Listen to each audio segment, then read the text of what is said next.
أحد أعلام التراث الفني الأمازيغي بمنطقة حاحة بإقليم الصويرة، مسار طويل وحافل شاركته فيه رفيقة دربه آلة الناي حتى بات معروفا في الوسط الفني بلقب عواد مية. بورتري عن هذا الفنان أعده الحبيب العسري ومبارك زمني.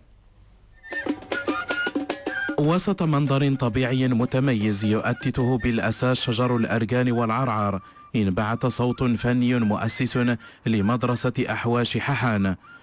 الصوت لمايسترو منطقة تليت الذي لا يفارق آلته الموسيقية العواد حتى ارتبط اسمه بها وأصبح مشهورا بعواد مية.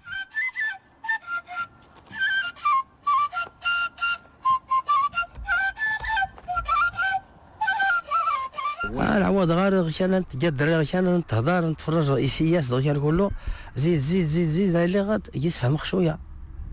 في الطقس المغربي الماء. تعلمت آلة الناي مع أصدقائي منذ الطفولة. بعد أن اشتهرت في مناسبات محلية بدأت أحضر في المهرجانات كتيميتال بأكادير. لم يكن أحد من أفراد العائلة يتعاطى لهذا الفن، لكن أنا شجعت أبنائي على الاستمرار. معي الآن واحد منهم. يعني لا نخنازير حتى نتني غاشي سينا وعرب حرف باش لا يغلبوا. أداؤه الرائع تقاسمه كذلك الفنان رفقة مجموعته الموسيقية مع الجمهور الذي حج لمركز سميمو لمتابعة ذلك.